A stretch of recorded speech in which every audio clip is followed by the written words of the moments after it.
naragsakan di Governor Matthew Marcos Manotok iti kalkalpas na laing parang pambansa 2025 gapo iti positibo nga ibitla digiti nagdulo mga delikado iti biyang ti pagilya na Pilipinas iti kalkalpas na laing 65th palarong pambansa.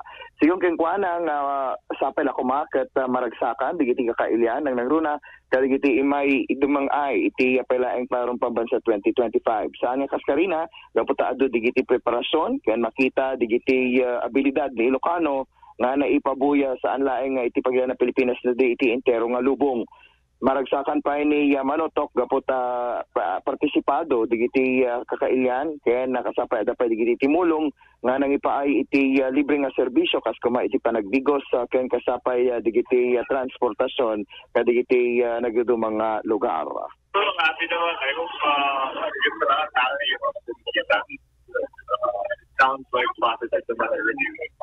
So, we're proud and relieved. Of course, we thank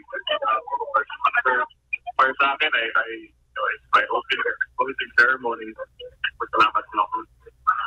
I hope, of course, kay Speaker Dukin and Speaker Lanny, the CEO, and kay Aya, the Savior, and Charlie, and everyone for talagang nagtrabaho sa Palarong Pambansa.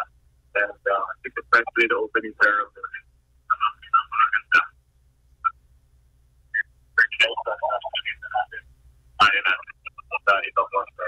Of course, hindi naman totally without incidents. So may mga konting problema.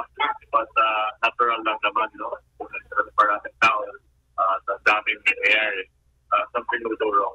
So for the most part, we're very happy and we're grateful also to DepEd as by Nasa lusod tayo pa kini Governor Matthew Marcos Manotok nang nangruna kadigiti ASEAN activities kas kuma iti SEA Games nga rumrumuar nga dati kitikan siya iti probinsya ti Ilocos Norte nga mabalinin nga mang-host iti SEA Games. Nakantawan tayo for ASEAN Games. Could be held in Ilocos Norte also or SEA Games. Challenge natin is hotels again. It's ready tayo during Palaro. At na-eskwela po ang mga bata. Pagka-adults, hindi na yata pwede yun eh. So, we need more hotel rooms. But tuloy-tuloy naman ang aming push for sports tourism. We've always held big sports events. And kailangan tuloy-tuloy po yan.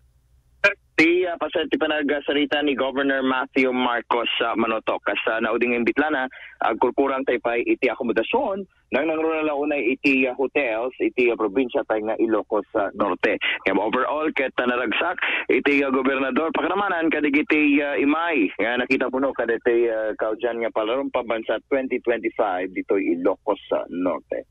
Damag manipod iti Office of the Governor para iti IFM News, Idol Bernard Fair, Tatak RMN.